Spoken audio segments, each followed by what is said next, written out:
ଲାଗିଛି ଆପଣ ଉପରେ ଆମେ ବେଶୀ କଲେ ବାହାରି ହେଇଯିବ ସର୍ଟଲି କହିଦିଅନ୍ତୁ ମୁଁ ଯେମିତି କାଲି କହୁଥିଲି ସେମିତି କହିଦିଅନ୍ତୁ ଯମଦୂତ ମାନେ ଆସିଥିଲେ ତାକୁ ନବା ପାଇଁ ଅଜାମିଳ ଆପଣ ଶୁଣିଛନ୍ତି ଅଜାମିଳ नहीं सी 26 अध्याय पंचम स्कंदर 26 अध्याय होगी लास्ट भाईने शुणुले नरकर वर्णन हाँ आ अल्प थिला पळे थिला से पंचम स्कंदर नरकर वर्णन शुणुଛନ୍ତି 26 अध्याय सेटा लास्ट अध्याय संपूर्ण शुणु नकले अधा शुणुଛନ୍ତି नरकर वर्णन रे सुखदेव गोस्वामी कहउଛନ୍ତି जे की अपराध कले लोक को प्रकार दंड विधान धर्मराजा करते से 26 अध्याय सब कहछि लिखा अछि सब लिखा अछि ये अपराध कले ए पनिशमेंट ये अपराध कले ए धारा अनुसार जेमिति वर्तमान अछि जे धारा अनुसार अछि सब लिखा अछि अपराध या कले या दंड अपराध या कले या दंड 26 अध्याय जमदंड से षष्ठ स्कंद आरंभ होला प्रथम अध्याय रे पचारुଛନ୍ତି परीक्षित सुखदेव जे नरकर विधान आपण कले ये दंड यदि मनुष्य कौन अच्छी प्रचेषा एमती कौन किसी उपाय ना जे नरकर उद्धार दंड गुड़ा दंडटा तो नरक को कहती नहीं मैंने शेष समय नरक जंत्रणा भोग कहती नहीं सब गाँ गहली कथार नरक जंत्रणा भोग कर लोकटा माने यही सब विभिन्न प्रकार जो दुख कष्टा को नरक भी कहुए मोटामोटी भाव से पचारे जे एते जो पाप कले ये सब दंड विधान लिखाई ये दंडर मनुष्य कौन अच्छी उपाय कहतु जे आगे कौन किसी मुकुड़ी पार ना मुकुड़ी पार कहते जे पाप तीनोटी बाटर कराए कौ बाटर कराए ना मन द्वारा कराए मन द्वारा कौन ना मुझे आपंकर खास खराब चिंता करुँच कि मुझे आप सहित भल कथबार्ता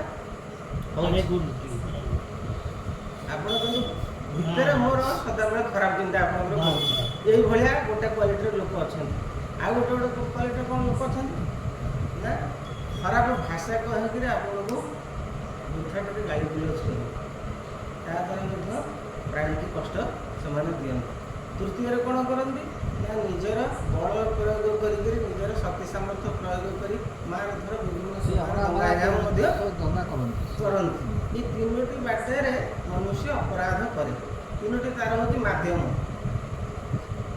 से जदि तीनोटी बाटे अपराध करे ताहले प्रथम अपराध कौन कला ना मन तार से खराब चिंता कर वचन द्वारा गाड़ी दौर तृतीय हाथ द्वारा गोड़ द्वारा मारधर कर तुम्हें से जो बंची अवस्था जो लोक प्रति तुम ये प्रकार आचरण करछ पाखे तुम जब क्षमा प्रार्थना कर संतुष्ट करदेव सहित तुम जदि भल उत्तरता आचरण कर सी जदि खुशी होगा तुम ऊपर सी जब कहला ना मो मन तुम प्रति किसी भी दुख ना ताले से दुख से सरीगला आउ तुमको किसी टाइम देखने कन्विन्स कले बुझेले सुझेले बुझेले मोटिवेट अच्छी आम गाँ गहली जमी न्याय निश्चय हुए थर जन जन को मारी 5 जन बसिले अरे बाबा तू ये जो कार्यटा करूँ अत्यंत खराब कार्य कर तू हाथ धरी क्षमा प्रार्थना कर आम गाँ गहली शुणुचु बापा तो मीमांसा से मीमांसा मो निर्भर करे बड़ प्रत्येक कथा कहीदे से मो तो निर्भर करे तुम आसगले पृथ्वी लोक बंची अवस्था से लोक प्रति जब आप क्षमा प्रार्थना करते भाई मुझे एमती कहीदेली गोटे भूल मोर होगा तो यहाँ मन तुम ध्यान कर कि दुख कर यहाँ मोर गोटे क्षमा मत करदे से लोक यदि तुमको संतुष्ट हो क्षमा करदेला ताहले कहता से जो पंचायत पांच कहती तो भूल मागिदे से जदि भूल न मागिला से पाप ग्रास कला भूल कली भूल मो खातिर कल कौन हाथ मारी भूल कली फाँकी देली କାହା କଥାକୁ ସେଇଠି ପାପର ଗ୍ରାସ କଲା ସେଇଠି ପାପ ସେଇଠୁ ଗ୍ରାସ କଲା। ସିଧା କଥା ଯେ ଆପଣ କହିବା କଥା ଯାହା ସେ କଥା ଗୋଟେ କଥା। ତାପରେ ଯଦି ତୁମେ ସେଇଟା ବି ନ କରିଛ ବା କରିବା ସମ୍ଭବପର ହଉନାହିଁ ବା ସେମିତି ସୁଯୋଗ କିଛି ତୁମକୁ ଜୁଟୁନାହିଁ, ଦ୍ୱିତୀୟରେ କ'ଣ କରିବ ନା ଭଗବାନଙ୍କ ପାଖରେ ସିଏ ହେଉଛନ୍ତି ସର୍ବଗୁଣା ଦେବୀ, ସମସ୍ତଙ୍କ ଭିତରେ ସେ ଅବସ୍ଥାନ କରୁଛନ୍ତି। ତେଣୁ ତାଙ୍କ କତିରେ ତୁମେ ଯାଇ କ'ଣ କରିବ ନା କ୍ଷମା ପ୍ରାର୍ଥନା କରିବ ଯେ ଭଗବାନ ମୁଁ ଆଜି ଭାଇନାଙ୍କୁ ଏଭଳିଆ ଗାଳି ଦେଇଛି, ତେଣୁ ଏମିତି ଗୋଟେ ହେଇଯାଇଛି, ତେଣୁ ଏ ଅପରାଧ ପାଇଁ ଆପଣ ମୋତେ କ୍ଷମା କରିଦେବେ। ତାଙ୍କ ଜଷ୍ଟିଫିକେସନ୍ ଅଛି ନା ନାହିଁ ସେଇଟା ବି ଅଛି। ଜଷ୍ଟିଫିକେସନ ଭଲ ଉଦ୍ଦେଶ୍ୟରେ ଆପଣ ଗାଳି ଦେଲେ ସେଇଟା ଅପରାଧ ନାହିଁ। ଆପଣ ମୋତେ ଗୋଟେ ଭଲ ଆଡଭାଇସ୍ କଲେ, ମୋ ଉପରେ ଆପଣଙ୍କର ଅଧିକାର ଅଛି ମୋତେ ଗୋଟେ ଭଲ ବାଟକୁ ଆଣିବା ପାଇଁ, ଆପଣ ମୋତେ ଗାଳି ଦିଅନ୍ତୁ ଦି ଚାରି ଜଣ, ସେଇଟା ଅପରାଧ ନାହିଁ। ସେଇଟା ଅପରାଧ ନାହିଁ। ସେଇଟା ଶାସ୍ତ୍ର କହୁଛି। ଆଡମିଟ୍ କରୁନାହାନ୍ତି ସେମାନେ, ସେ ଯଦି ସେଇଟା ସେ ଆଡମିଟ୍ ନ କଲେ ଆପଣଙ୍କର ଅପରାଧ ହବନି, ଆପଣ କିଛି ହବନି, ତାର ଅସୁବିଧା ହବ ସେ ତାର ଆପଣଙ୍କର କିଛି ହବନି। ଜଣେ ଆପଣ ମୋତେ ଭଲ କଥା ସଜେସନ ଦେଲେ ମୋତେ ଗୁରୁଜନ ହିସାବରେ, ମୁଁ ଯଦି ତାକୁ ଅମାନ୍ୟ କଲି ମୋ କଥା ମୁଁ ବୁଝିବି ଆଉ ମୋ ପାଇଁ ଛୁଆ ଆପଣଙ୍କର ସେଥିରେ କ'ଣ ଅଛି? ଆପଣଙ୍କର ସେଥିରେ କ'ଣ କହିବ? ମୁଁ ବି ଖରାପ ଭାବିଲି ଯେ ଆପଣଙ୍କର ଏଥିରେ କିଛି ଅଛି। ମୋ ଆକାଉଣ୍ଟରେ ହବ ନା ଏଇଟା କାହା ଇଏ ହବ କି ଯେ ମୋତେ ଭାଇନା କହିଲେ ଭାଇନାଙ୍କ ଆକାଉଣ୍ଟକୁ ଦିଅଛି ମୋ ଆକାଉଣ୍ଟରେ ଆସିବ, ମୋ ଆକାଉଣ୍ଟରେ ଲେଖା ହେଇଥିବ। ଆଉ ତୃତୀୟ ବାଟରେ କ'ଣ କରିବ ନା ବସିକିରି ଭଗବାନଙ୍କର ନାମରେ ଅମାପ ଶକ୍ତି ଅଛି, ଆପଣ ରାମ ନାମ କୁହନ୍ତୁ, କୃଷ୍ଣ ନାମ କୁହନ୍ତୁ, ଯେଉଁ ନାମକୁ ଭଲ ପାଉଛନ୍ତି, କି ଓମ୍ ଶିବ ଯାହାକୁ ଡାକନ୍ତୁ କି ଭଗବତ ତୁମେ ବସିକିରି ତାଙ୍କ ନାମ ଏ କାନ୍ଧରେ ବସିକିରି ନିରବ ପ୍ରାର୍ଥନା କରିବ ଯେ ମା କି ମୋତେ ଏଇ ପରମ ପିତା ମୋତେ ଆପଣ କ୍ଷମା କରନ୍ତୁ, ତୁମେ ଏଇଭଳିଆ ଅପରାଧ କରିଛି।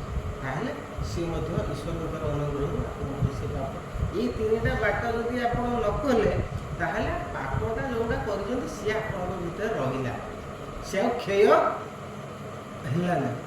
କ'ଣ ମୃତ୍ୟୁ ପରେ ସେଇଟା ଯମଦୂତମାନେ ଦେବେ, ସେଇଟା ଧର୍ମରାଜା ନିଜେ ବିଚାର କରି ଯାହା ତାଙ୍କର ଦଣ୍ଡ ଅଛି ସେଇ ସବୁ ଦଣ୍ଡ ଦେବେ।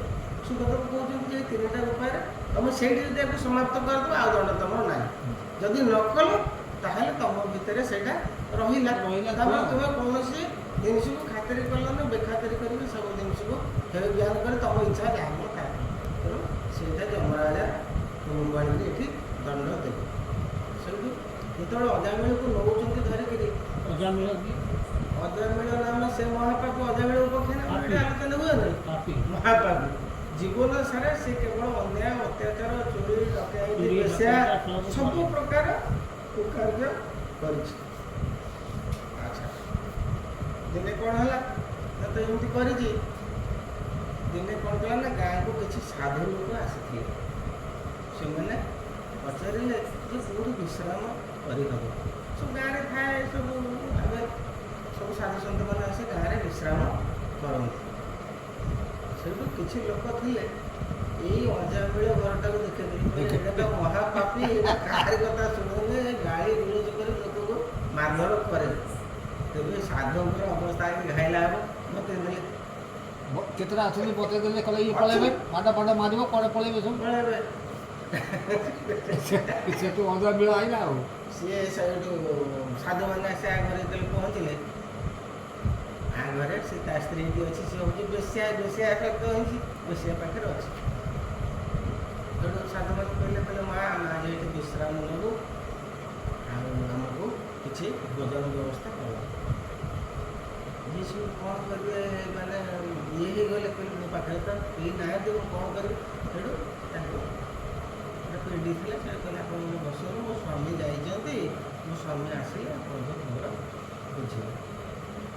ଅଜାମିଳ ଯେତେବେଳେ ଆସିକରି ପହଞ୍ଚିଲା, ସାଧୁଙ୍କୁ ପ୍ରଣାମ କଲେ ଏବଂ କହିଲେ ଆଜ୍ଞା ଦେଖନ୍ତୁ, ହଁ ମୋ ଜୀବନଟା ଗୋଟେ ହେଉଛି ଅତି କଦର୍ଯ୍ୟପୂର୍ଣ୍ଣ ଜୀବନ। ମହାପାପ ଯେତେ ଆଉ ମୋଠୁ ପାପୀ ଏ ସଂସାରରେ କେହି ନାହାନ୍ତି, ମୁଁ ଏସବୁ ଧନ ଅର୍ଜନ କରୁଛି। ତେଣୁ ଏ ଧନ ଆପଣ ଯଦି ଗ୍ରାସ କରିବେ ତାହେଲେ ଆପଣଙ୍କର ଧନ ନଷ୍ଟ ହେଇଯିବ। ତେଣୁ ମୁଁ ଏଗୁଡ଼ାକ ଆପଣଙ୍କୁ କେବେ ଦେବି ନାହିଁ। ମୁଁ ଯାଉଛି କିଛି ସବ୍ୟ ଫଳମୂଳ କ'ଣ ସଂଗ୍ରହ କରିକିରି କେଉଁଠୁ ମାଗି ଦେଇକି ଆଣିକି ଆପଣଙ୍କୁ ଦେବି। ଯାହା ହଉ ସେ ଯାଇଛି, କିଛି ଫଳମୂଳ ଆଣିକିରି ଆସିଛି, ସାଧୁସନ୍ତମାନଙ୍କୁ ଦେଇଛି। ସାଧୁସନ୍ତମାନେ ବିଶ୍ରାମ ପାଇଁ ଚିନ୍ତା କଲେ, କହିଲେ ଆମେ ଯଦି ଆଜି ଆର ଆତିଥ୍ୟ ସ୍ୱୀକାର କଲେ ଆମକୁ ସେ କିଛି ଖାଇବ ଆର ଆଉ ଉପକାର କ'ଣ କରିବା? ଯେହେତୁ ଏଇ ପ୍ରକାର ଲୋକ ତାକୁ ଯେତେ ପ୍ରକାର ଶିକ୍ଷା ଦୀକ୍ଷା ଦେଲେ ଇଏ ବୁଝିବା ଅବସ୍ଥାରେ କିଛି ନାହିଁ। ତେଣୁ କ'ଣ କରିବା? ସେଠୁ ଦେଖିକିରି ବିଚାର କଲେ, କହିଲେ ଅଜାମିଳ ତମର କ'ଣ ପିଲାପିଲି? ନା ମୋର ଆଜ୍ଞା 9ଟି ପୁଅ। ନା ଆଉ କ'ଣ ପୁତ୍ର ସନ୍ତାନ ହେବାର ଅଛି? ନା ଆଉ ମୋର ଆସନ୍ନ ପ୍ରସବ କରିବ ମୋ ସ୍ତ୍ରୀ। ନା ଯେଉଁ ଏଇଟା ତୋର ପୁତ୍ର ସନ୍ତାନ ହେବ, ଆ ପୁତ୍ର ତୁ ଏଇ ନାଁଟା ଦେବୁ ନାରାୟଣ। ଋଷିମାନେ କହିକି କହିଲେ ଏଇ ନାରାୟଣ ନାରାୟଣ ଖାସେ ଡାକିବ, ପୁଅ ନାଁଟା ତ ଡାକିବ ନା ବାଧ୍ୟ ହେଇକିରି। ନାରାୟଣ ନାଁ କହିଲେ ଜମା ଡାକିବନି। ପୁଅ ନାଁଟା ଧରି ଡାକିବ ନା। ସେତେବେଳେ ରାମ କୃଷ୍ଣ ନାରାୟଣ ଗୋବିନ୍ଦ ଗୋପାଳ ଆପଣ ଦେଖିବେ ଗାଁ ସାରା ସମସ୍ତଙ୍କ ନାଁ ଏଇ ନାଁ ଥିଲା। ସାଧୁମାନେ ସେଇ ଚିନ୍ତା କରିକି ତାକୁ ଦେଲେ ଏଇ ନାଁରେ ପାର ହେଇଯିବ ବୋଧେ। ସେଇଠୁ ଏ ନାଁ ଗୁଡାକ ସବୁ ବ୍ୟାପି ଥିଲା। ଆପଣ ଦେଖିବେ ପ୍ରତି ଗାଁରେ ସେତେବେଳେ ଅନ୍ୟ ନାଁ କିଛି ନାହିଁ। ଯାହା ନାଁ ଦେଖିବେ ନାରାୟଣ ଗୋବିନ୍ଦ ଗୋପାଳ ରାମ କୃଷ୍ଣ ମଧୁସୂଦନ କୃଷ୍ଣ ଗୋପାଳ ଋଷିକେଶ ନୃସିଂହ ନାଇଁ ଏସବୁ ଥିଲା। ଏବେ ବି ଅଛି, ଏବେ ବି ଅଛି କିନ୍ତୁ କମିଗଲାଣି। ଏବେ ନୂଆ ନାଁ ସବୁ। ଏବେ ଯଦି ହେଲା ତାହେଲେ ଏଇଆ କହିକି ସାଧୁମାନେ ସେଠୁ ତା ପରଦିନ ପ୍ରଭାତରୁ ସେଠୁ ବିଦାୟ ଗ୍ରହଣ କଲେ। ତେଣୁ ଇଏ ପୁଅଟା ସାନ ପୁଅଟା ଯିଏ ହେଲା, ଇଏ ତାକୁ ଭାରି ଭଲ ପାଏ ଅଜାମିଳ। ଛୋଟ ପୁଅକୁ ମା ବାପା ମାନେ ଭଲ ପାଆନ୍ତି। ଆଉ ବି ବାର୍ଦ୍ଧକ୍ୟ ଅବସ୍ଥା ହେଇଗଲାଣି। ଏମିତି ହେଇକିରି ପୁଅଟାକୁ ସଦାବେଳେ ତାକୁ ଗୋଟାଏ ମୁହୂର୍ତ୍ତ କୁଆଡ଼େ ଛାଡ଼େନି, ଖାଜେ ଡାକୁଥିବ ତାକୁ ନାରାୟଣ ନାରାୟଣ ଡାକୁଥିବ। ତେଣୁ ତାର ଅନ୍ତିମ ସମୟ ଆସି ଉପସ୍ଥିତ ହେଲା। ଯମଦୂତ ମାନେ ଆସିକି ପହଞ୍ଚିଲେ। ଆମେ ଦେଖିଛେ ଯେ ଅନ୍ତିମ ସମୟ ଲୋକର ଉପସ୍ଥିତ ହୋଇ କିଏ କିଏ ଆଇଲା ମୋତେ ନେଇଗଲା, ମାରିଦେଲା, ଭୁଷିଦେଲା, କେଜିଦେଲା, ମୁଁ କଲା ଡମକ କଲା ବୋଲି ଭୟଙ୍କର ସବୁ ଚିତ୍କାର କରନ୍ତି ଘରେ, ମୃତ୍ୟୁ ଅବସ୍ଥାକୁ ଯିଏ ଯାଇଥାନ୍ତି। ତେଣୁ ଇଏ ଯେତେବେଳେ ଦେଖିଲା ଯମଦୂତଙ୍କୁ ଦେଖିଦେଲା, ପ୍ରାଣ ବିକଳରେ ଡାକି ପକେଇଲା, ଆରେ ନାରାୟଣ ତୁ କୁଆଡ଼େ ଗଲୁ? ମୋତେ ଆସିଛନ୍ତି ନେଇଯିବ ବୋଲି, କିଏ ତୁ ଦୌଡ଼ିଆ। ସେ ଏଇ ଡାକଟା ଡାକିଛି, ଏମାନେ ତା କାଳ ପାଶ ପକେଇକି ତା ଭିତରୁ ତାର ସୂକ୍ଷ୍ମ ଶରୀରକୁ ଯମଦୂତ ମାନେ ନେଇ ଚାଲିଗଲେ। ନେଇଯାଉଥିଲେ। ଯେତେବେଳେ ନେଇ ଯାଉଥିଲେ ସେଣେ କ'ଣ ହେଲା ନା ବିଷ୍ଣୁ ଦୂତ ମାନେ ବୁଲୁଛନ୍ତି ସଂସାରରେ। ଯମଦୂତ ମାନେ ଯେମିତି ବୁଲୁଛନ୍ତି, ବିଷ୍ଣୁଙ୍କ ଭଗବାନଙ୍କର ଦୂତ ବୁଲୁଛନ୍ତି। ଯେଉଁମାନେ ଭକ୍ତମାନେ ଅଛନ୍ତି ପ୍ରକୃତ, ସେମାନଙ୍କୁ ତୁମେ ଯେଉଁଠି ଯାହା ବିପଦ ଆପଦ ପଡ଼ିବ ତାକୁ ତୁମେ ଯାଇକରି ସହଯୋଗ ସାହାଯ୍ୟ କରିବ। ସେମାନେ ଆସି ସେଠି ଉପସ୍ଥିତ ହେଲେ। ଯେତେବେଳେ ଉପସ୍ଥିତ ହେଲେ ସେଇଠୁ କହିଲେ ଆରେ ବାବା ତୁମେ ଆକୁ କାହିଁକି ନେଉଛ? ଇଏ ତ କୌଣସି ଅଧର୍ମ କରେନି, ଇଏ ତ ମହାପୁଣ୍ୟମାନ ଲୋକ। ନା ଆଜ୍ଞା ଏଇଟା ଜୀବନ ସାରା ଅପରାଧ କରିଛି, ଏଇ ଅପରାଧ କରିଛି।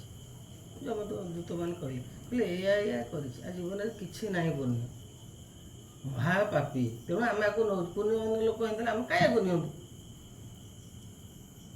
କହିଲେ ନା ସେ ଯାହା କରିଥିଲା ତାର ସମସ୍ତ ପାପ ବିମୋଚନ ହେଇଛି, ଯେହେତୁ ଭଗବାନ ନାରାୟଣଙ୍କ ନାମ ସ୍ମରଣ କରିଛି। ଆଚ୍ଛା ତୁମେ ତାହେଲେ ପାପୀ ବୋଲି କାହାକୁ କହୁଛ? ଯମଦୂତ ମାନଙ୍କୁ କହିଲେ ବିଷ୍ଣୁଦୂତ। ତୁମେ ପାପୀ କାହାକୁ ନିର୍ଣ୍ଣୟ କରୁଛ? କେମିତି ଜାଣିଲ ଇଏ ଗୋଟା ପାପୀ, ଏଇଟା ଗୋଟା ଭଲ ଲୋକ ବୋଲି? କୋଉ ବାଟରେ ତମର ଆଧାର କ'ଣ? ସିଏ କହିଲେ ନାଇଁ, ଆମର ବେଦ ଥୁଆ ହେଇଛି, ବେଦରେ ଦିଆ ହେଇଛି ଯେ କୋଉ କାର୍ଯ୍ୟ କରିବା ଉଚିତ, କୋଉ କାର୍ଯ୍ୟ ନ କରିବା ଉଚିତ। ତେଣୁ ସେଇ କାର୍ଯ୍ୟକୁ ଯେଉଁମାନେ ପାଳନ କରନ୍ତି, ସଦାବେଳେ ସ୍ୱଧର୍ମରେ ଏବଂ ପୁଣ୍ୟ ଧର୍ମରେ ଚାଲନ୍ତି, ସେମାନଙ୍କୁ ଆମେ ଆଣୁନି। ଆଉ ଯେଉଁମାନେ ପାପ କାର୍ଯ୍ୟ କରନ୍ତି ଆମେ ସେମାନଙ୍କୁ ଆଣୁ। ସେମାନେ ନିଷିଦ୍ଧ କର୍ମ ସବୁ କରନ୍ତି, ଜୀବ ହତ୍ୟା କରନ୍ତି, ପର ସ୍ତ୍ରୀ ହରଣ କରନ୍ତି, ପରର ଧନ ହରଣ କରନ୍ତି, ଆକୁ ମାରେ ତାକୁ ମାରେ, ବିଭିନ୍ନ ପ୍ରକାର ସମାଜରେ ବିଭିନ୍ନ ପ୍ରକାର ଦୁର୍ଘଟଣା ଘଟାନ୍ତି। ଏହି ପ୍ରକାରର ଯିଏ ସବୁ ଅନ୍ୟାୟ ଅତ୍ୟାଚାର କରି ସମାଜକୁ ଦୂଷିତ କରନ୍ତି, ଆମେ ସେଇମାନଙ୍କୁ ପାପୀ ବୋଲି ଧରିକିରି ଏଇଟା ବେଦରେ ଆମର ଲେଖା ହେଇଛି। ତେଣୁ ଆମକୁ ଯମ କହିଛନ୍ତି ଏଇ ଲୋକଙ୍କୁ ମୋ ପାଖକୁ ଆଣିବ। ସିଏ ତାଙ୍କର ବିଚାର ଦେଲେ। ସେଠୁ ଇଏ ଦେଲେ କ'ଣ? ବିଷ୍ଣୁଦୂତ ମାନେ କହିଲେ ତାହେଲେ ତୁମେ ଏଇ ଆଧାରରେ ଦଣ୍ଡ ଦଉଛ ଜୀବକୁ। ତାହେଲେ ଶୁଣ, ଯେ ସିଏ ଏଇଠୁ କହିଲେ ଯେ ଆପଣ ଯେଉଁ ଆସିଛନ୍ତି, ଆପଣ ଯେଉଁ ଆର୍ଗୁମେଣ୍ଟ କରୁଛନ୍ତି ଆମ ସାଙ୍ଗରେ, ଆପଣ କୁହନ୍ତୁ ଯେ କ'ଣ ପାଇଁ ଆପଣ ଆସିଛନ୍ତି, କେଉଁଥିପାଇଁ ୟାକୁ ନେବା ପାଇଁ ମନା କରୁଛନ୍ତି। ନା ସିଏ କ'ଣ କରୁଛନ୍ତି ନା ନାରାୟଣ ନାମ ଜୀବନ ଛାଡ଼ିଲା ବେଳକୁ ତମେ ଯେଉଁ ଫାଶ ପକାଇଲ ସେତେବେଳେ ସେ ନାରାୟଣକୁ ଡାକିଛି। ଭଗବାନଙ୍କୁ ଡାକିଛି ସିଏ ସେ କଥା ନାମେ ଏଗୁଡ଼ା ସବୁ ବେକାର କଥା ନା ବେକାର କଥା ନୁହଁ ଏଇଟା ହେଉଛି ନିଆର କଥା ଲକ୍ଷ ଲକ୍ଷ ପାପ ଆର ହେଇଯାଇଛି ଆ ଦେହରେ ପାପ ସେ ନାହିଁ କହିଲେ ଅଗ୍ନିର ଯେମିତି ଧର୍ମ କଣ ଜାଳିବ ଅଗ୍ନିର ଧର୍ମ କଣ ନା ପାହାଡ଼ ପ୍ରମାଣର ଯଦି କୁଟା କାଠି ସବୁ ଜମା ହେଇଥିବ ଟିକେ ଖାଲି ଅଗ୍ନି ଲାଗିଲେ କଣ ସେ ତାକୁ ପୋଡ଼ିକିରି ଧ୍ୱଂସ ଧ୍ୱଂସ ହେଇଯିବ କରିଦେବ। ଜଳ ଧର୍ମ କଣ ନା ଜଳର ଧର୍ମ ହେଲା ଆପଣ ତା ଭିତରେ ବୁଡ଼ିଲା ମାନେ ଆପଣଙ୍କୁ ସେ ସମ୍ପୂର୍ଣ୍ଣ ଭାବରେ ଆଦର କରିଦେବ। ଆଦର କରିଦେବ। ପ୍ରତ୍ୟେକ ଜିନିଷରେ ଗୋଟିଏ ଗୋଟିଏ ରହିଛି ବସ୍ତୁ ଗୁଣ ଧର୍ମ ତାର ତ ଅଛି ତାର ଧର୍ମର ରହିଛି। ରହିଛି। ସେମିତି ଭଗବାନଙ୍କର ନାମରେ ଏତେ ଶକ୍ତି ଅଛି ଯଦି ତା ମୃତ୍ୟୁ ବେଳେ ସେ ତାକୁ ସ୍ମରଣ କଲା ଏମାନେ କହିଲେ ନା ତା ପୁଅକୁ ସେ ଡାକିଲା ସେ ଭଗବାନ ନାରାୟଣକୁ ଡାକି ସିଏ ଡାକିଦେଇ ଡାକିଲେ ଇଏ କହିଲେ ପ୍ରକୃତ କଥା ତା ପୁଅକୁ ହିଁ ଡାକିଛି ଏଇଟା ବନ୍ଦ କରିଦିଅ ବନ୍ଦ କରିଦିଅ କିନ୍ତୁ ଆପଣ ଦେଖନ୍ତୁ ଡାକ୍ତରଟା ଔଷଧର ଗୁଣ ଜାଣିଛି ଡାକ୍ତର ଔଷଧ ଖାଉଛି ଆପଣ କିଛି ଜାଣିନାହାନ୍ତି ଔଷଧ କ'ଣ କୋଉଥିରେ ତିଆରି ହେଇଛି କିନ୍ତୁ ସିଏ ଦେଉଛି କ'ଣ ତୁମେ ନିଅ ଏଇଟା ପାରାସିଟାମଲ ଜ୍ୱର ପାଇଁ ଖାଇବ ତୁମେ ଏଇଟା ନିଅ ତମର ପେନ୍ କିୟର ମାନେ ଯାହା ହବ ଜାଣିକିରି ଖାଅ ବା ଅଜଣାରେ ଖାଅ ଡାକ୍ତର ତ ଦେଇଛି ସେ ଜିନିଷଟା ତମର ରୋଗ ଆରୋଗ୍ୟ କରିବ ତୁମେ ନିଆଁରେ ଜାଣିକିରି ହାତ ପୁରେଇଲେ ପଡ଼ିଯିବ ନ ଜାଣିକିରି ହାତ ପୁରେଇଲେ ବି ଯାହାର ଯୋଉ ଜିନିଷ ସାମର୍ଥ୍ୟ ରହିଛି ସେ ସେଇଆ କରିବ। ତେଣୁ ଭଗବାନଙ୍କ ନାମରେ ଏତେ ଶକ୍ତି ଅଛି ତାକୁ ଥରେ ଜୀବ ଉଚ୍ଚାରଣ କଲେ ତାର କିନ୍ତୁ ଅନ୍ତିମ ସମୟରେ ସେ ଯେହେତୁ ତାର ଜୀବ ଛାଡ଼ି ଯାଉଛି ଜୀବ ଛାଡ଼ି ଗଲା ନାରାୟଣ ନାମ ବାସ୍ ଉଚ୍ଚାରଣ ଉଚ୍ଚାରଣ କରୁଛି। ତେଣୁ ତାର କୌଣସି ପାପ ନାହିଁ କାହିଁକି ନା ଯେମିତି ଅଗ୍ନି ଲାଗିଲେ ବାଉଁଶ ବୁଦା ବେଣା ବୁଦା ସବୁ କ'ଣ ପୋଡ଼ି ଧ୍ୱଂସ ହେଇଯାଏ ଆମେ ସବୁ ଆପଣ ଦେଖିବେ ଆପଣ ସେପଟେ ବେଣା ବହୁତ ବହିଡ଼ରେ ସବୁଗୁଡ଼ା ନିଆଁ ଲଗେଇ ନିଅନ୍ତି ଖରାଦିନେ ଧାନ କଟା ପରେ ପୁରା ପୋଡ଼ିକିରି ଧୂଳିସାତ ହେଇଯିବ ପୁଣି ଯେମିତି ଆଷାଢ଼ ମାସ ହବ ବର୍ଷା ହବ ପୁଣି ଗଜୁରିବ ବେଣା ସେ ବାଉଁଶ ପୁଣି ଗଜୁରିବ ସେ ତ ମୂଳରୁ ମଲାନି ଆଉ ଯିବ କୁଆଡ଼େ ଗଜୁରିବ। ସେମିତି ତୁମେ ଜୀବନରେ ଯେତେ ପୁଣ୍ୟ କର ତପସ୍ୟା କର ଯଜ୍ଞ କର ଯେତେ ଦାନ ଧର୍ମ କର ଯେତେ ଯାହା କର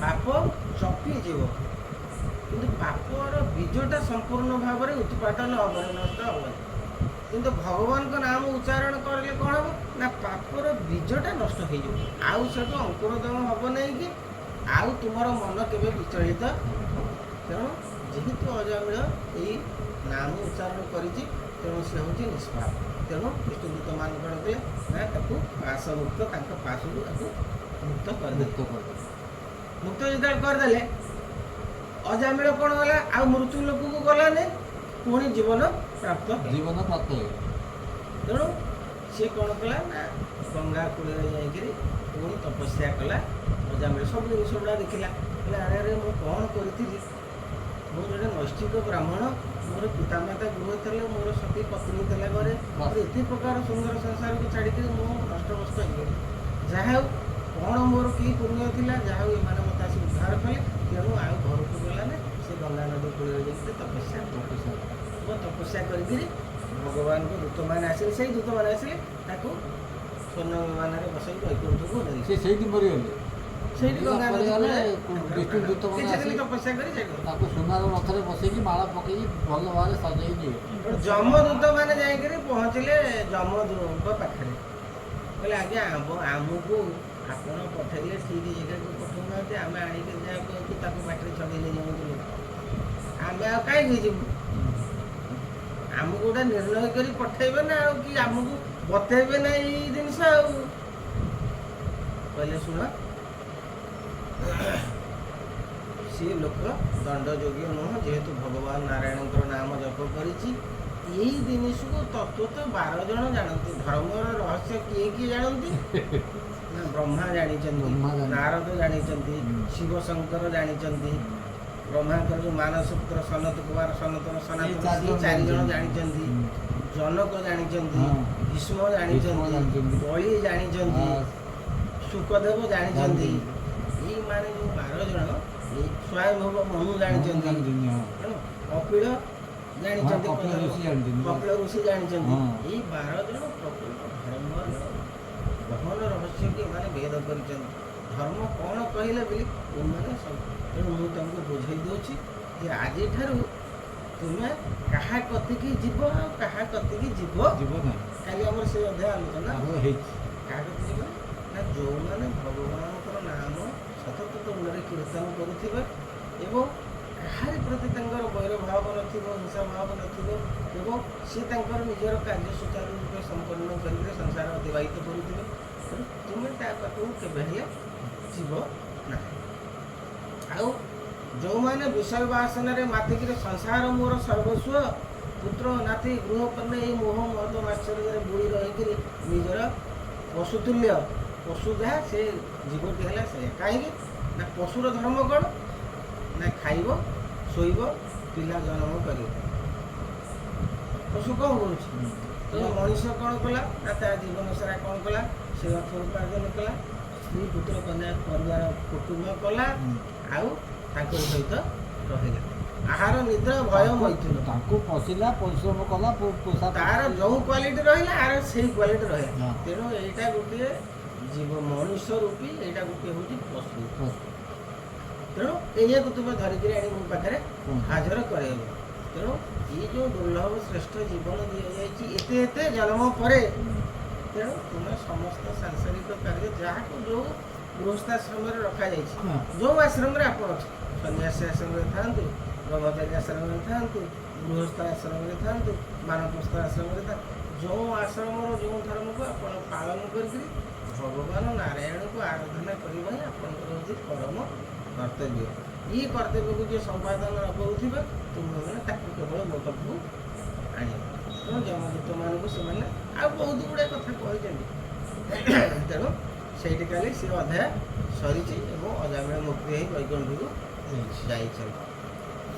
ତେଣୁ ସବୁଠୁ ସାର କଥା ହେଲା ଯେମିତି ବଳାକୁ କହୁଥିଲି ଗୋଟିଏ ଧାଡ଼ି ଯେ କଳି ଯୁଗରେ ଭଗବାନଙ୍କ ନାମ ସଂକୀର୍ତ୍ତନ ଆଉ ବଡ଼ ଧର୍ମ କିଛି ନାମଟି ହେଲା ସାର କିଛି ନାହିଁ ଆଉ ତା ପାଇଁ କିଛି ବୁଝିବେ ନାହିଁ କିଛି ଆଉ ଆମେ କରିପାରିବାନି ଏ ଯୁଗରେ ଆମେ ତପସ୍ୟା କରିପାରିବାନି ଯଜ୍ଞ କରିପାରିବାନି ସବୁ ପାଇଁ ଅର୍ଥ ଦରକାର ବିଭିନ୍ନ ପ୍ରକାରର ଉପାଦାନ ଦରକାର ବ୍ରାହ୍ମଣ ମାନଙ୍କର ଶୁଦ୍ଧି ନାହିଁ ସିଏ ଶୁଦ୍ଧ ମନ୍ତ୍ର ପାଠ କରିବେ ନାହିଁ ଆପଣ ଘିଅ ଅନ୍ୟାନ୍ୟ ଯାହା ଉପକରଣ ସିଏ ମଧ୍ୟ ଠିକ୍ସେ ମିଳିବ ନାହିଁ ସେଗୁଡ଼ାକ ଗୁଡ଼ାଏ ଖର୍ଚ୍ଚାନ୍ତ ହେବେ ସେଗୁଡ଼ାକ ଫଳ କିଛି ପାଇବେନି।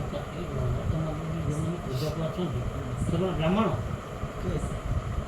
ଜଗନ୍ନାଥ ମନ୍ଦିରରେ ଯେଉଁମାନେ ପୂଜା କରନ୍ତି ଭଗବାନଙ୍କୁ ଭୋଗ ଅର୍ପଣ କରନ୍ତି ସେମାନେ ହେଉଛନ୍ତି ବ୍ରାହ୍ମଣ ପୂଜା ପଣ୍ଡା ବା ଯେଉଁମାନେ ଭୋଗ ପ୍ରଭୁଙ୍କୁ ନୈବେଦ୍ୟ ଅର୍ପଣ କରନ୍ତି ସେମାନେ ହେଲେ ବ୍ରାହ୍ମଣ।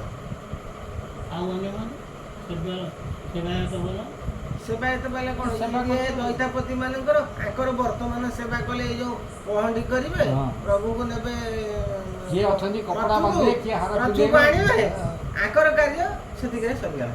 ପୁଣି ରଥ ଯେତେବେଳେ ନୀଳାଦ୍ରି ବିଜେ କରିବେ ପ୍ରଭୁ ତାଙ୍କର ଦଇତାପତି ମାନଙ୍କର କାମ ସେତିକିରେ ସେ ଭୋଗ କରିବେନି। କିନ୍ତୁ ସବୁ ତ କ୍ଷତ୍ରିୟ ଲୋକ ନା ଆଉ ଆପଣ ବ୍ରାହ୍ମଣ ପଣ୍ଡା ନାଇଁ ନାଇଁ ପୂଜା ପଣ୍ଡା ସ୍ୱତନ୍ତ୍ର ଅଛନ୍ତି ନା ଆଜି ଦେଖିବେ ସାଙ୍ଗେ ସାଙ୍ଗେ ଯେଉଁ ଆମର ହାତୀ ବେଶ ହେଲା ତେବେ ମଧ୍ୟ ଦେଖିଥିବ ଲାଷ୍ଟ ଆଡ଼କୁ ପୂଜା ପଣ୍ଡା ନିଜେ ଗଲେ ତିନି ଠାକୁରଙ୍କ କତିରେ ଭୋଗ ନାଇଁ ନାଇଁ ତାଙ୍କର ସ୍ୱତନ୍ତ୍ର ବ୍ରାହ୍ମଣ ଅଛନ୍ତି ବା ବ୍ରାହ୍ମଣ ମୁଁ ସେଟା ଜାଣିଛି ଶବର ଅଂଶରେ କହୁଥିଲେ ଶବର ଅଂଶ ସେ ଦଇତାପତି ନା ଶବର ଯେ ଦଇତାପତି ସେ ଭୋଗ କରନ୍ତିନି କ୍ଷତ୍ରିୟ ବ୍ରାହ୍ମଣ ପୂଜା ବ୍ରାହ୍ମଣ ତାଙ୍କର ଅଛି ସବୁ ତ ଦାସ ବଡ଼ ପଣ୍ଡା ନାଇଁ ଦାସ ମହାପାତ୍ର ସେମାନେ ଦଇତାପତି ବା ଏଇ ଯୋଉ ଦାସ ମହାପାତ୍ର ଏସବୁ ଯିଏ ଏଗୁଡ଼ା ସବୁ ଦଇତାପତି। ଆମର ବ୍ରାହ୍ମଣ ସମାଜରେ ପଣ୍ଡା ହେଉଛି ସବୁଠାରୁ ଲୋଏଷ୍ଟ ଆଉ ଯେଉଁଗୁଡ଼ା ହେଉଛନ୍ତି ମିଶ୍ର ଆଉ ଶତପଥୀ ଆଚାର୍ଯ୍ୟ ଏଗୁଡ଼ା ହେଉଛନ୍ତି ଭଲ ବ୍ରାହ୍ମଣ ପଣ୍ଡାଟା ହେଉଛି ତଳେ ନାଇଁ ତଳେ ହେଲେ ବି ଏମାନେ ଭୋଗ କରିବେ ଠାକୁରଙ୍କ କତିରେ ପୂଜା ପାଠ କରିବେ ଭୋଗ କରିବେ ସବୁ କରିବେ ମୁଁ ସନ୍ଦେହରେ ରହି ଶ୍ରାଦ୍ଧ ପକେଇବେ ଅନ୍ୟାନ୍ୟ ସବୁ କାମ ସେଇଟା ଠିକ ସେ ବ୍ରାହ୍ମଣ ତାଙ୍କର ବି ହୁଏ ବ୍ରତ ହୁଏ ତାଙ୍କର ବ୍ରତ ବି ହୁଏ ତାଙ୍କର ବ୍ରତ ହୁଏ ଆରେ ଆମ ଖଣ୍ଡାୟତର ବି ବ୍ରତ ହୁଏ ତାଙ୍କର ବାହାଘରକୁ ଏବେ ବ୍ରତ ହଉଛି ଆଗରୁ ହଉନି ବାହାଘର ଦିନ ବ୍ରତ ଆମର କ'ଣ ଆପଣ ପଇତା ଗୋଟେ ପଡୁନି ସେ ଶିଶୁ ଅବସ୍ଥାରେ 8-10 ବର୍ଷ ଭିତରେ ହଉଛି ଆମର ଏଇ ବ୍ରତ ହୁଏ କେତେବେଳେ ନା ବିବାହ ବେଳକୁ ମନ୍ତ୍ର ଦାନ ଦିଆଯାଏ। ମତେ ଆଉ ଥରେ କହିଲେ ବୁଝିଲି ନାଇଁ ନା ମୁଁ ଭଲ କାହିଁ ସନ୍ଦେହ ନା କ୍ଷତ୍ରିୟ ମାନେ ପୂଜା କରନ୍ତି ନାଇଁ ନାଇଁ ମୁଁ ଜାଣିଛି ପଣ୍ଡା ମାନେ କହୁଛନ୍ତି ପୂଜା ଆମେ ପଣ୍ଡାଟା ନା ଆମେ ସମସ୍ତେ କ୍ଷେତ୍ରୀୟ ମାନେ ଯିଏ ବି ବୁଲିଲେ ସେଠି ଭେଷ ହେଇକି ବୁଲୁଛନ୍ତି ସବୁ ପଣ୍ଡା ନାଇଁ ନା ସେଇଟା କେହି ତାଙ୍କର ବୁଝୁନାହାନ୍ତି ଯେ- ନିର୍ଦ୍ଦିଷ୍ଟ କୋଉ ଦିନ କିଏ ନୀତି କରିବ ତାଙ୍କର ଚିଠା ଅଛି। ହଁ ସିଏ ତ ଡ୍ୟୁଟି ଦିଆହେଇଛି ସେଟା ଆମର ଅଲଗା ପୁରା କଥା। ସେଫ୍ଟି ଅଛି। ଆଜି ଏଇ ବଳବାବୁଙ୍କର ମୋର ତାଙ୍କର ଆଙ୍କର ଏଇ ଯିବେ ଆଜି ବାସ୍ କରିବେ ଏତିକି। ତା ପରଦିନ ଏଇ ଏଇ କରିବେ ଲୋକ। ତା ପରଦିନ ଏଇ ଠିକ୍ କରିବେ ଅଛି। ସନ୍ଧ୍ୟା ବେଳେ ଏଇ କରିବେ ପହଡ଼ ଏଇ ଖୋଲିବେ ଆଳତି ଏଇ କରିବେ ତାଙ୍କର ସବୁ ତା ବ୍ୟତୀତ ଅନ୍ୟ ଲୋକ ଯିବେନି। ନା ଓ ମୁଁ ବୁଝିଲି ସେମାନେ ବ୍ରାହ୍ମଣ ନା କଣ ନାଇଁ ବ୍ରାହ୍ମଣ ନା ମୁଁ ପୁରା 100% କନଫର୍ମ। ମୋ ମେନ୍ ତ ଆସିଲେ ଆମର ରାଜା ରାଜା ଛେରା ପରା କରୁଛନ୍ତି ନା ରାଜା କ୍ଷେତ୍ରୀୟ ଫାଷ୍ଟ ପୂଜକ ସିଏ ରାଜା ହେଲେ ଛେରା ମୁଁ ପରେ ସିନା ଝାଡୁ ମାରୁଛନ୍ତି କିନ୍ତୁ ତ ପୂଜକ ତ ସିଏ ନା ସିଏ କଣ ପୂଜା କରନ୍ତି? ପୂଜା କରନ୍ତି। ପଣ୍ଡା ତାଙ୍କର ମୁଖ୍ୟ ପଣ୍ଡା ଏ ରଜାଙ୍କ କ'ଣ ହେଉଛି ଭୋଗ ଲାଗି ରହିଲେ ଭୋଗର ପ୍ରୋବ୍ଲେମ୍ ହୁଏ ସେତେବେଳେ ତଳୁ ଦେଖନ୍ତି। ସେ ବଡ ପଣ୍ଡା ଦେଖନ୍ତି ନା ଯଦି ଦେଖିଲେ ସେଦିନ ଭୋଗ ହବ ବୋଲେ ଭୋଗ ଫୋପଡ଼ା ହେଇଯିବ। ରାଜା କେବଳ ଛାଡୁ ଆମ ଟପିକ ଛାଡୁ ପଣ୍ଡା ନଥିଲେ ରାଜା ଦେଖନ୍ତି ନହେଲେ ରାଜା କିଛି ନାହିଁ। ମୁଁ ରାଜା ଖାଲି ଛେରା ପରା କରେ।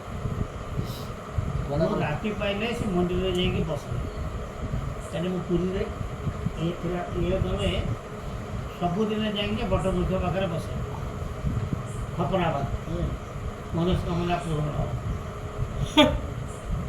ଏଟା କୋଉ ଜାଗା ଭାଇନା ହାଁ? କୋଉ ଜାଗା କଳ୍ପବଟ। କଳ୍ପବଟଟା ନେଇ ପୁରୀ ମନ୍ଦିର ହଁ, ହଁ, ସେଇଠି ବସନ୍ତୁ। ଆଉ ମୋର କିଛି ନାହିଁ ଖପରା ବାନ୍ଧି ଦେଇକି ବସିବି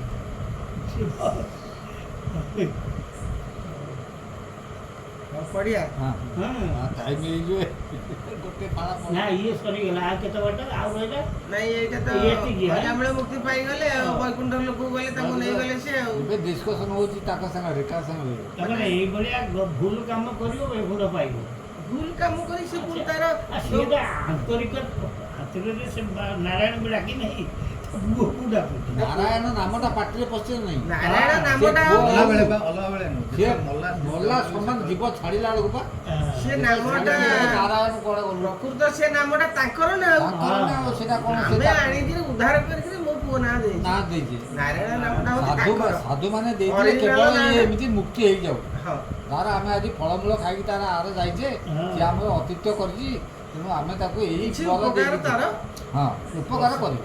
ଦଶୁ ରତ୍ନାକର କ'ଣ ସେ ମରା କହି ରାମକୁ ସେ କହିଲା ସେଇ ରାମକୁ ପାରି ହେଲା ନା ସେଇ ଆମର ପାରି ହେଲା ଯେ ନା ଭଗବାନ ତ ପାରିଲେନି ନା ହନୁମାନଙ୍କୁ କେବଳ ସେ ରାମ ନାମରେ ସେ ଜିତିଗଲା ରାମଙ୍କ ଠାରୁ ଆଉ ତେଣୁ ନାମର ମହିମା ବା ଇଏ ଛାତିକି ବ୍ରହ୍ମସ୍ୱର ବି ମାଡ଼ କାମ କଲାନି।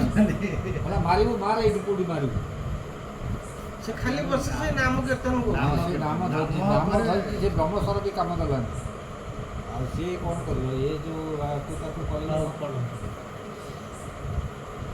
ଦିଶୁ ନା ନାଇଁ ଦେଖନ୍ତୁ ଟିକେ ସିଏ କରି ଗୋଟେ ଫଳ ପଡ଼ ଇଏ କରିଦେବେ ଏଟା ଅଛି ତିନି ପାଖ ଅଛି ନାଇଁ ଗୋଟେ ଧାରି ଯାଉ ଆଜି ଚତୁର୍ଥ ଅଧ୍ୟାୟ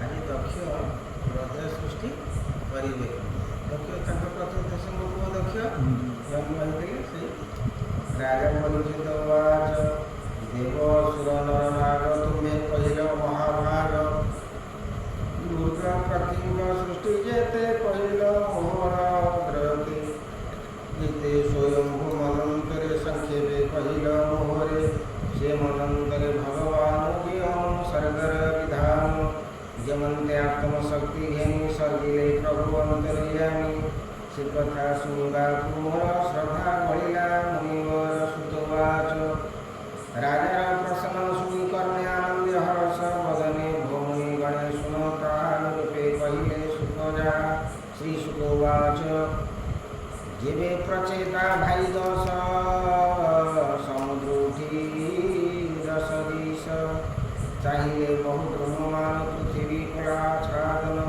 ବୃକ୍ଷମାନଙ୍କୁ ଦେଖି ବେଳେ ତପେ ଦୀପିତ କପାଳରେ ମୁଖରୁ ଅଗ୍ନି ବାୟୁ ଦୁଇ ସର୍ଗିଲେ ବୃକ୍ଷ କେହ ପାଇଁ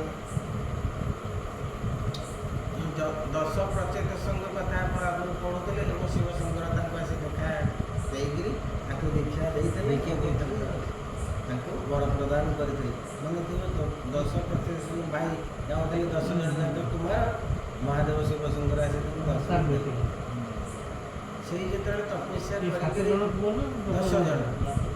10 ସେ 10 ଭାଇ ଯାଇ ଯେତେବେଳେ ତପସ୍ୟା କରି ଉଠିକି ଦେଖିଲେ ସଂସାର ସାରା ଖାଲି ଜଙ୍ଗଲ ଚାରିଆଡ଼େ ବୃକ୍ଷ ସବୁଠେ ଯାହାକୁ ଆମେ ପ୍ରଜା ସୃଷ୍ଟି କେଉଁଠି କରିବୁ ଲୋକ ବାସା କରିବେ କିନ୍ତୁ ଖାଲି ଗଛ ଚାରିଆଡ଼େ ଜଙ୍ଗଲ। ତେଣୁ କ'ଣ କଲେ ନା ତାଙ୍କର ଭିତରୁ କ'ଣ କଲେ ନା ତାଙ୍କର ତେଜ ବାହାର କରିକିରି ଆଖିରୁ ଏମିତି ତେଜ ବାହାର କଲେ ଆଗରେ ଗଛ ସବୁ ପୋଡ଼ି ପୋଡ଼ିକା ଗଲା ଏବଂ ପବନ ବାହାର କଲେ ପବନ ତାଙ୍କୁ ସବୁ ଉଡ଼େଇ ଉଡ଼େଇକା ଗଲା। ଏଇଭଳିଆ କାର୍ଯ୍ୟ ଯେତେବେଳେ କହୁଛନ୍ତି 10 ଭାଇ ଯାକ ବ୍ରହ୍ମା ଆସି ପହଞ୍ଚିଲେ କହିଲେ ବ୍ରହ୍ମା ଆସି ପହଞ୍ଚିଲେ ବ୍ରହ୍ମା ଏଗୁଡ଼ାକ ସବୁ ଅତି ଅନ୍ୟାୟ ଜିନିଷ ମୁଁ ଏଇ ସବୁ ସଂସାରକୁ ସୃଷ୍ଟି କରିଛି ଆଉ ତମେ ତାର ନଷ୍ଟ ଜୀବଜଗତ କେମିତି ରକ୍ଷା ହେବ? ବଣ ଜଙ୍ଗଲ ପାହାଡ଼ ପର୍ବତ ସବୁର ଆବଶ୍ୟକତା ଅଛି ବୋଲି ସୃଷ୍ଟି ତିଆରି ହେଇଛି, ତେଣୁ ତୁମେ ୟାକୁ ନଷ୍ଟ କର। ଉଦ୍ଦେଶ୍ୟ କ'ଣ ଥିଲା? ଉଦ୍ଦେଶ୍ୟ ଥିଲା ବି ଏଇ ଯେଉଁ ଥର ଆମେ ଏ ବାଟରେ ଯିବା ଏ ବାଟ ସାରା କ'ଣ ହେଉଛି ନା ଗଛ ବୃକ୍ଷ କଣ୍ଟା ଝଣ୍ଟା ସବୁ ହେଇଛି ଜଙ୍ଗଲ। ତେଣୁ ଆଙ୍କର ସୌଶକ୍ତି ବେଳରେ ତପଶକ୍ତି ବେଳରେ କ'ଣ କଲେ ନା ଦୃଷ୍ଟି ପକେଇଲା ମାତ୍ରକେ ସେ ଗଛ ସବୁ ବାଟ ଗୁଡ଼ାକ ନିଆଁ ଲାଗିଲେ ସଫା ହେଇଗଲା, ରାସ୍ତାରେ ଯିବା ଆସିବା ଠିକ୍ ହେବ। ଗଛ ଗୁଡ଼ା ସବୁ ପୋଡ଼ି ପୋଡ଼ିକା ଗଲା, ପବନକୁ ଆଦେଶ ଦେଲେ ସବୁ ଉଡ଼େଇ ଉଡ଼େଇକା ଗଲା। ଏମାନଙ୍କର ତପଶକ୍ତି ଥିଲା, ସେମାନଙ୍କୁ ବ୍ରହ୍ମା ଆସିଲେ ମନେ ପକେଇଲେ ନା ଇଏ ବୃକ୍ଷ ସମ୍ପଦକୁ ନଷ୍ଟ କରିବା ତୁମର ହେଉଛି ଗୋଟେ ଅପରାଧ। ମୁଖରୁ ଅଗ୍ନି ବାୟୁ ଦୁଇ ସଜିଲେ ବୃକ୍ଷ କ୍ଷୟ ପାଇଁ ପବନ ଅଗ୍ନିରେ ଦହନ ବୃକ୍ଷ ହୋଇଲେ ଜଣୁ କ୍ଷୀଣ ତା ଦେଖି ଶୁଣ ପରୀକ୍ଷିତ ଚନ୍ଦ୍ର ହୋଇଲେ ଉପଗତ କ୍ରୋଧ ସନ୍ଦନା କରିବାରେ ତାଙ୍କୁ ହୋଇଲେ ସୁଧା କରି ଓ ସ୍ୱାମୀ ମାନେ ତୁମେ ଶୁଣ ବୃକ୍ଷେ ହୋଇଲେ ଅତି କ୍ଷୀଣ ଦହନ ନ କରଟିହାର ତୁମେ ଯେ ପତି ପ୍ରଜାଙ୍କର ପ୍ରଜାପତିଙ୍କ ପତି ହରି ଅବୟ ପୁରୁଷ ରାୟ ଔଷଧି ବନସ୍ପତି ଯେତେ ତାର ସଂଚିଲାଏ ଜଗତେ। ଏଇଥିରୁ ସବୁ ଲୋକଙ୍କର ଆବଶ୍ୟକତା ସବୁ ଔଷଧ ଅଛି, ଏ ଜଙ୍ଗଲରେ ସବୁ ଔଷଧ ଲୋକମାନଙ୍କ ପାଇଁ ଅଛି। ବୃକ୍ଷ ଲତା ପତ୍ର ପୁଷ୍ପ ଫଳ ଇଏ ମଧ୍ୟ ଆବଶ୍ୟକତା ଅଛି ଜୀବଜଗତ ପାଇଁ। ତେଣୁ ବୃକ୍ଷ ସମ୍ପଦକୁ ତୁମେ ନଷ୍ଟ କର। ସଂସାରେ ଭକ୍ଷ ଭୋଜ ଆଉ ଯେ ବିଷ୍ଣୁ ଯେ ବିଭୁ କରିଛି ସର୍ଜନ ଚରାଚର ଆଦି ଯେତେ ପାଦ ନିପାଦର ସହିତେ ଅହସ୍ତ ହସ୍ତ ବିପଦ କେହୁ ବିପଦ ଚତୁଷ୍ପଦ କେହୁ ତୁମ୍ଭେ ସକଳେ ସଜୀବ ସଂସାରେ ଛନ୍ଦି ଯେତେ ଜୀବ ପ୍ରଜାର ସୃଷ୍ଟି କରିବାରେ ଯେଉଁ ମହିଳ ସଂସାରେ ଶୁଣି ମାୟୁ ସାବଧାନ ଦହନ ନ କରଇବନ ପିତା ପିତାମହ ତୁମ୍ଭର ସେବିତ ପ୍ରପିତାମହର ନ କର ସତ୍ୟ ମାର୍ଗ ଦୂର କ୍ରୋଧ ନଳ ଦୂର କର ବାଳକ ବନ୍ଧୁ ପିତା ମାତା ଭୟନ ବନ୍ଧୁ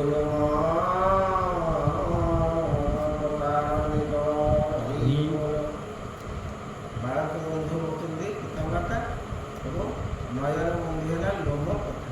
ଯେତେବେଳେ କ'ଣ ଗୋଟା ଧୂଳି ପଡ଼ି କ'ଣ ମନୁ ପାଖି ବୁଦ୍ଧି ହେଇଯିବ, ସେମିତି ବାଳକମାନଙ୍କୁ ରକ୍ଷା କରିବାର ଦାୟିତ୍ୱ ହେଉଛି ପିତାମାତାଙ୍କର। ଭିକୁକ ବନ୍ଧୁ ଗୃହୀଜନ ବନ୍ଧୁ ସେବିୟଜନ। ଗୃହୀମାନେ ସିନା ଭିକ୍ଷା ଦେଉଛନ୍ତି ବୋଲି ଭିକ୍ଷା ଯେଉଁମାନେ ମାଗୁଛନ୍ତି ସେମାନେ ବଞ୍ଚୁଛନ୍ତି, ଆଉ ଅଜ୍ଞ ମୂର୍ଖ ଲୋକର ବନ୍ଧୁ ବା ଅଜ୍ଞାନୀର ବନ୍ଧୁ ହେଉଛି କିଏ? ଯାହାର ଜ୍ଞାନ ଥିବ ସେ ତାକୁ ବୁଝେଇ ଦେବ। ସ୍ତ୍ରୀର ବନ୍ଧୁ ସ୍ୱାମୀ ନିଜ ପ୍ରଜାର ବନ୍ଧୁ ସ୍ତ୍ରୀର ବନ୍ଧୁ କିଏ? ତାର ସ୍ୱାମୀ ଏବଂ ପ୍ରଜାମାନଙ୍କର ବନ୍ଧୁ ହେଲେ ରାଜା। ଜୀବର ହୃଦୟଗତେ ହରି ଅଛନ୍ତି ଆତ୍ମା ରୂପ ଧରି ସେ ସର୍ବ ସମାନ ଦେଖଇ ତାହାକୁ ଜାଣି ବୋଲି କହି କ୍ରୋଧକୁ ଜଣେ ଯମୁନାର ସେ ଜାଣ ତ୍ରିଗୁଣବାର। କ୍ରୋଧ ହେଉଛି ମନୁଷ୍ୟର ପରମ ଶତ୍ରୁ। କ୍ରୋଧ ଦ୍ୱାରା ହିଁ ପ୍ରାଣୀର ସର୍ବନାଶ ହେଇଥାଏ।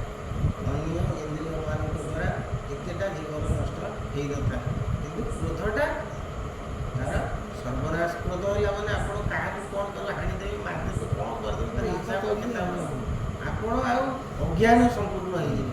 ଯେ କ୍ରୋଧ ମୁଣ୍ଡକୁ ଚଢ଼ିବ ସେତେବେଳେ ଆପଣଙ୍କ ବୁଦ୍ଧି ବିଚାର ସବୁ ଲୋପ ପାଇବ। ହଁ ଆମେ ଦେଖୁନି ଘରେ ଘରେ ଯେତେବେଳେ ଆମେ ଅତି ଥରେ ରାଗିଲେ ଆମର କୋଉ ଭଳିଆ ମାନେ ମନର ଅବସ୍ଥା ହୁଏ। କ୍ରୋଧଟାକୁ ଆମେ ତ ସମସ୍ତେ ଦେଖିଛେ ନା। କଲ୍ୟାଣ ହୋଇବ ତୁମ୍ଭର ଶେଷ ଦ୍ରୋହକୁ ରକ୍ଷା କର ବୃକ୍ଷ ପାଳିତ ଯେଉଁ କନ୍ୟା ସେ ହେଉ ତୁମର।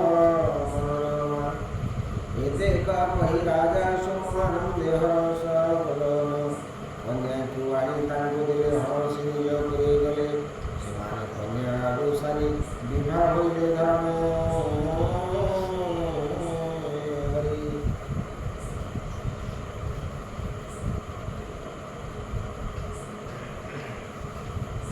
ଋଷିଙ୍କର ଗୋଟେ ପାଳିତ କନ୍ୟା ଥିଲା ସେକୁ ବିବାହ ହେଲେ 10 ଭାଇ ଯାକ ସେ ପୂର୍ବଚିତି ଅପ୍ସରା ସେ ପ୍ରଶଂସା ପାଣ୍ଡବ 5 ଭାଇ ଯାକ ଜଣକୁ ବିବାହ ହେଇଥିଲେ। ହରିଣ ସେ ଗୋଟେ ନା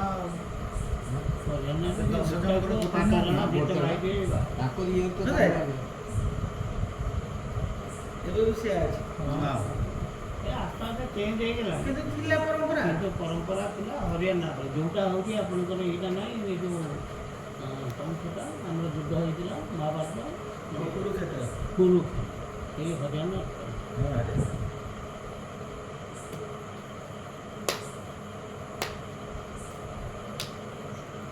କନ୍ୟାକୁ ଆଣି ତାଙ୍କୁ ଦେଲେ ହରଷେ ନିଜ ପୁରେ ଗଲେ ସେମାନେ କନ୍ୟା ଗୋସାଇ ବିବାହ ହେଲେ ଧର୍ମେ କରି ତାହାଙ୍କ ବୀର୍ଯ୍ୟ ସେ କନ୍ୟାର ଜନ୍ମିଲେ ଦକ୍ଷ ବେଦବର ଯାହାର ପ୍ରଜାର ସର୍ଜନେ ପ୍ରଜାପତି ତ୍ରିଭୁବନେ ଯେମନ୍ତେ ଦକ୍ଷ ପ୍ରଜାପତି ସର୍ଜିଲେ ସର୍ବଭୂତ ସ୍ଥିତି ମାନସେ ବିଜେ ଅବା ଯାହା ସର୍ଜିଲେ ଶୁଣ କହୁ ତାହା ପ୍ରଥମେ ମନୁ କଲା ଜାତ ସେ ପ୍ରଜାପତି ଲୋକନାଥ ଦେବ ସୁର ନରବାଜା କାଳସନ ସିଦ୍ଧି ପ୍ରଜା ବୁଦ୍ଧି ଦେଖି ଦକ୍ଷ ମନରେ କଲେ ଅତି ବିନ୍ଧ୍ୟ ପର୍ବତକୁ ସେ ଯାଇ ତପ ଆରମ୍ଭ କଲେ ତହି ଦକ୍ଷିଣେ କରି ଆଚମନ ସେ ତୀର୍ଥ ଯାହାର ଜଳ ସ୍ପର୍ଶରେ ସକଳ ପାପ ଯାଇ ଦୂରେ କହି ବସିଲେ ତପ କରି ତୁଷିଲେ ପ୍ରଭୁ ନରରେ ଦକ୍ଷ ଯାଇକରି ବିନ୍ଧ୍ୟ ପର୍ବତରେ କ'ଣ କଲେ ତପସ୍ୟା କଲେ ଯେ କେମିତି ମୁଁ ପ୍ରଜା ବୃଦ୍ଧି କରିବି ଯେ ପୃଥିବୀ ସାରା କେମିତି ସଂସାର ଜନ ସବୁଆଡ଼େ ଲୋକ ବସତି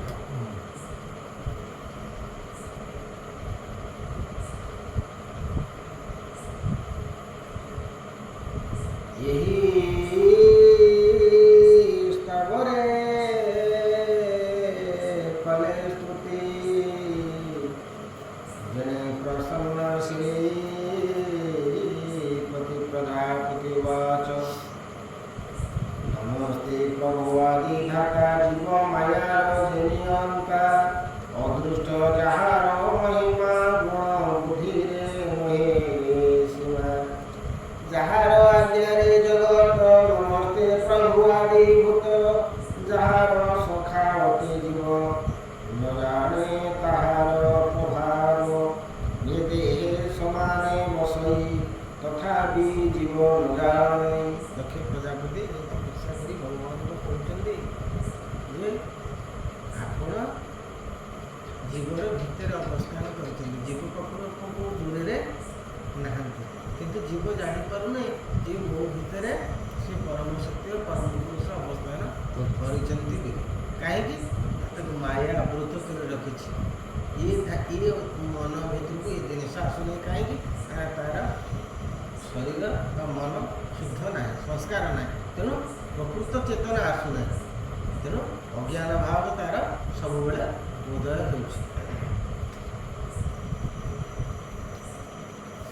ପ୍ରକାଶ ଇନ୍ଦ୍ରିଗଣ କର ଜନ୍ୟ ବିଷୟ ଗୋଚର ସଂସାରେ ଅଛି ପୂର୍ଣ୍ଣ ହୋଇ ସେ ମହେଶ୍ୱରଙ୍କୁ ନମ ଦେହ ଇନ୍ଦ୍ରିୟ ପ୍ରାଣ ମନ ଦେଭୂତ ମାତ୍ରାଦି ପଞ୍ଚମ ଏମାନେ ନିଜ ସ୍ୱରୂପକୁ ନ ଜାଣି କେହି ଯେ କାହା সর্ব জানই যে জীব যাকু সে জীব যাকু ন জানই সকল ভূতরে থাই তাহাকু কেহি ন জানই সর্বজ্ঞ অনন্ত টই তাহাকু দণ্ডবত মুনি সমাধি যোগে দৃষ্টি শ্রুতি বিনাশে যে হয়ে প্রতীতি কেবল স্বরূপ জ্ঞানরে অশেষ ঘটে যেহুপুরে যে হংস শুদ্ধ চিত বর তাহাকু মর নমস্কার পদ্মরে যাকু ধরি পণ্ডিতে ধ্যান দুয়ারি অশেষ বিশেষ মায়ার দেশে ধন ভবজাল সে সর্বরূপ সর্বনাম সকল যাহার জ্ঞান সে প্রভু হন্তু প্রসন্ন সর্বকারণ ভগবান সে ভগবান ডাকুଛି ଏ ସର୍ବକାରଣ କାରଣ ସେ ମୋ ପାଖରେ ଆସିକରି ପ୍ରସନ୍ନ ହୋଇ ମୋତେ ଦର୍ଶନ ଦିଅନ୍ତି।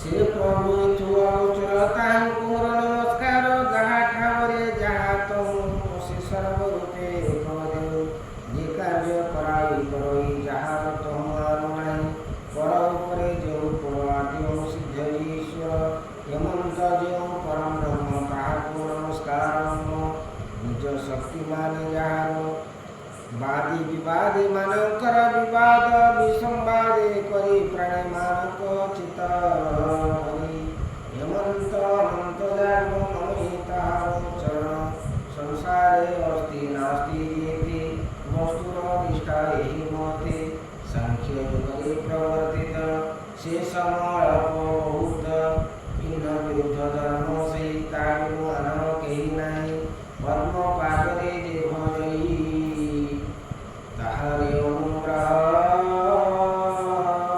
ପାଇ ଜନମେ ନାମ ରୂପ ଧରି ଶରୀର ବହି ଯେ ହରି ସେ ମୋତେ ହୁଅନ୍ତୁ ପ୍ରସନ୍ନ ସର୍ବ କାରଣ ଭଗବାନ ପ୍ରାକୃତ ଜ୍ଞାନ ପଥେ କରି ସେ ପ୍ରଭୁ ନାନା ରୂପ ଧରି ଶୋଭା ପାଉଛି ଅନୁକ୍ଷଣ ଖେଳ ପ୍ରାଣ ନାରାୟଣ ପୃଥିବୀ ଗୁଣକୁ ବସାଇ ଅନିଳ ଦର୍ଶନ ହୋଇ ଏ ପ୍ରଭୁ ମହିମାନନ୍ତ ପୂର୍ଣ୍ଣ କରୁ ମାନବତାନନ୍ଦେ ଗବାର ହରି ଓମ ଶ୍ରୀ ସୁବାଚ ହେମନ୍ତେ ଦକ୍ଷ ସ୍ତୁତି ଶୁଣି ପ୍ରସନ୍ନ ହୋଇ ଚକ୍ରପାଣି ଦକ୍ଷିଣେ ଅଘମର ଶଣେ ଆସି ମିଳିଲେ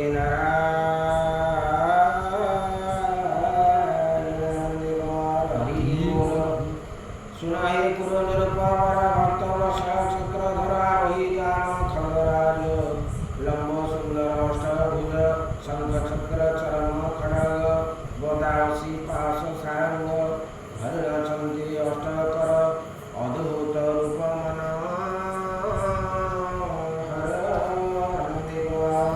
हरि बोल भगवान आसले की पाठटा पढ़िबा ଅଳ୍ପ ଅଛି ಈ ಪಾಠಟ ତ ଆଠଟା ହବ ଏଇ ଗୋଟେ ପାଗ ତ ଏଇ ଗୋଟେ ପାଠ ପଢ଼ିଦେବା ହଁ ଆଉ ପଢ଼ିବେ ଆଉ ଗୋଟେ ବସନ ଘନ ଶ୍ୟାମ ପଦନ ଈଷଣ ପ୍ରସନ୍ନ ନିବିଡ଼ାଙ୍ଗେ ବନମାଳ ସୁହିତ ମକର କୁଣ୍ଡଳ ଶ୍ରୀବତ୍ସ କୌସ୍ତୁଭ ଶାଳୀ କିରୀଟ କଙ୍କଣ ବିରାଜେ कांची अंगद रत्न मुदी बड़ैल नुपुर प्रसिद्धि रूप त्रैलोक्य मनोहर धरिणा ब्रह्मांड ठाकुर नंद नारद आदि यति वेष्टित हुवन्ति समस्ते विष्णु को करन्ति भजन सिद्ध गंधर्व दिचारण अति अद्भुत रूप हरि दक्ष दक्षिण भय करी नमिला दंडवत भई आनंद की पारिव कही हर से विहुलित मन उपर नास्पुरे मदन इंद्रियंतरे पूर्ण मन निर्झरे ढादिनी व्यसन मोर भक्त प्रजा काम अनंत जाने भगवान सकल प्राणीकर मम जानती प्रभु भगवान प्रजापति चाहि हरि किछि बोले दया करे श्री भगवान वाच भगवान दर्शन देंगे हे प्राचेत स महाभाग तुम्हारे मनोराग जन भगवती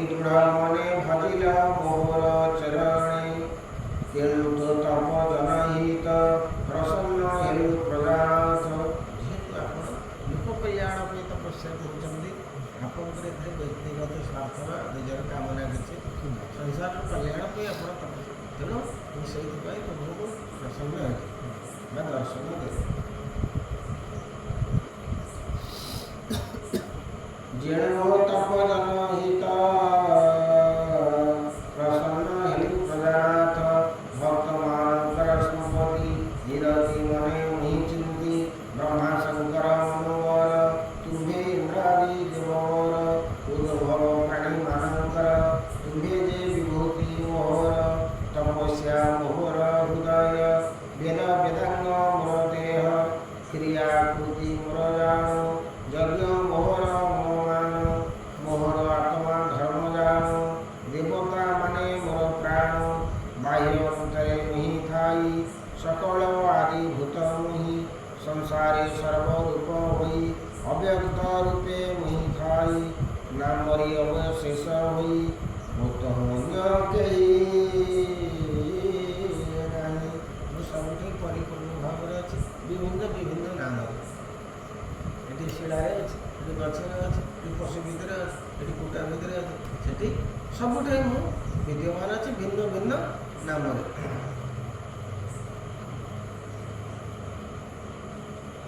ଗୁଣ ଶରୀରକୁ ଧଇଲେ ସ୍ୱୟଂ ଦେହକୁ ପାଇଲେ ସ୍ୱୟଂ ସଂସାର ଦେଖି ସମର୍ଥ ଆତ୍ମାର ସୃଷ୍ଟି କରିଲା ଚିତେ ଧରି ଉଦ୍ୟମ ବଳେ କରି ବୋଇଲେ ଆମ୍ଭ ବାକ୍ୟ କର ଘର ତପସ୍ୟାକୁ ଆଚର ସୃଷ୍ଟି କର ତାଣ୍ଡୁଭେ କାହିଁ ତପର ବଳେ ସୃଷ୍ଟି ହୋଇ ପଞ୍ଚଜନର ଏ କୁମାରୀ ଅସି ନାମେ ସୁନ୍ଦରୀ ଏହାକୁ ପଥରେ ମହାପୁତ୍ର ଗ୍ରହଣ କରି ସୃଷ୍ଟି କର ସେ ଯେଉଁ ଅବସରରେ ଯେମିତି ଅଶ୍ମୀ କି ସେ ଯେଉଁ ବିବାହରେ ଯାହାକୁ ମୈଥୁନେ ହେବ ବଡ଼ ଶୋଭା ବନ୍ଦେ ହୁଆ ଶୁଭେ ବିବାହ ତୁମର ଠାରୁ ପ୍ରଧାନିତ ମୈଥୁନେ ହୋଇବେ ଜଗତେ ମୋର ମାୟାରେ ମୋହି ହେବେ ହଜାସେ ସଂସାର କରିବେ ଶ୍ରୀ ସୁଗୋବାଚ ଏମନ୍ତେ କହି ଭଗବାନ ଅଖିଳ ସଂସାର କାରଣ ସ୍ୱପ୍ନେ କହିଲା ପ୍ରାୟ ପର୍ଯ୍ୟନ୍ତର ହୋଇରେ ମୁରାରୀ ଏ ଦକ୍ଷ ପ୍ରଜାପତି କଥା କଳ୍ପ ଭେଦର ଯେ ବ୍ୟବସ୍ଥା ବୋଲଇ ବିପ୍ର ଜଗନ୍ନାଥ ଶ୍ରୀକୃଷ୍ଣ ଚରିତ ମୃତାନନ୍ଦେ ଭଗବାନ ହରି ବୋଲ। ଏତେ ଶ୍ରୀମଦ ଭାଗବତ ମହାପୁରାଣ ସଂହିତା ଷଷ୍ଠ ସ୍କନ୍ଧେ ହଂସ ଗୃହସ୍ଥ ନାମ ଚତୁର୍ଥ ଅଧ୍ୟାୟ ପଞ୍ଚମ ଅଧ୍ୟାୟ ପଞ୍ଚମୂଳାମୃତ ବଦନେ ପୁଣି ପୁତ୍ର ନଷ୍ଟ हे बारदानी दक्ष पदे सापदे विधिना जाने हरि हरे कृष्ण हरे कृष्ण कृष्ण कृष्ण हरे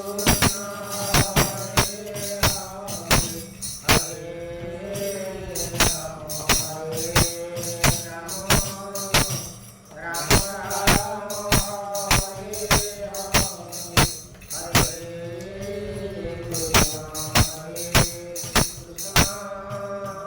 Krishna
शुद्धवा ममोसानमुच्यते हरि ओम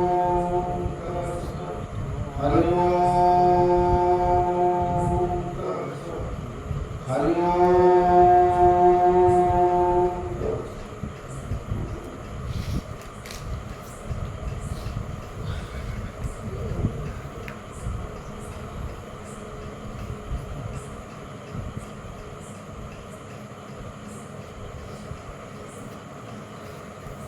ନମସ୍କାର ହେଇସାରିଲ ନମସ୍କାର ହେଇଗଲା କି हाँ गोदल पड़ी